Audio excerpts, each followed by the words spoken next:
What's going on? He's choking. He's choking. I don't know what. Okay, who's choking? Okay, stay on the phone with me, okay? Is he breathing at all?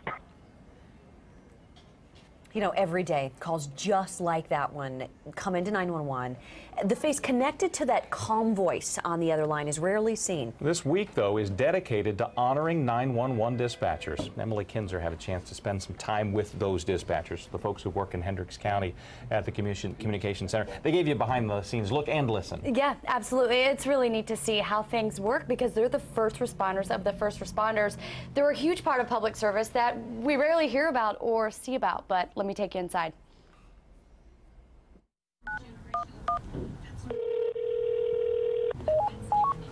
It's a typical day inside the Hendricks County Dispatch Center.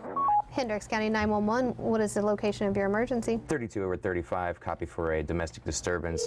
Okay, sir, what's going on today? Phone call. Have you lost any consciousness? After phone call. 32/35, clear. After phone call. Thank you, sir. Bye-bye. The job never ends. If you can just get to a safe place for me. Helping people they never see. I can run that plate for you.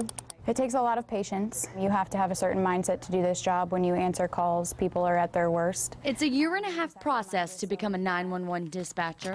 All right, we've got help coming your way. When you answer that phone, you never know what's going to be on the other side. They're the calm in the middle of chaos. Unknown weapons at this time. Stand by for further information.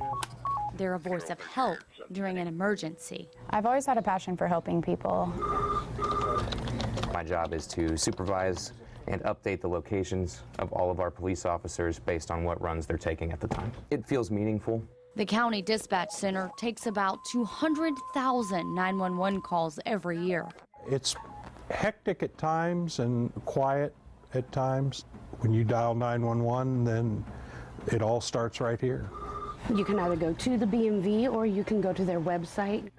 Between the thin blue line of police, the thin red line of firefighters, and the people on the line who need help, stands what dispatchers call the thin gold line of 911. All right, we've got help on the way. If you feel any worse before they get there, you call us back on 911, okay?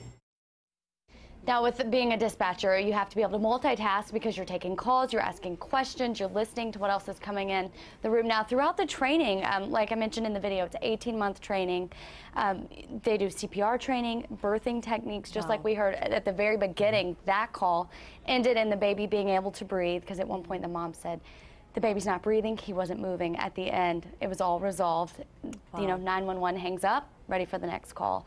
Just all part of it. They have to be prepared for any type of situation. So that's a difficult part of the job, being sort of an expert on everything. Is that the toughest part of the job, though? I asked a couple of them the same question, and they basically all kind of gave me the same answer. The hardest part of the job is the closure. One of the hardest parts is the closure because you hear the situations where baby's not breathing, baby's not moving, and they all said, of course, children situations regarding them is the hardest. But they take the initial call and really never know what happens in most cases. Well, yeah, because they dispatch either the fire teams or the medics or the police officers and don't know the resolution. And they hang up.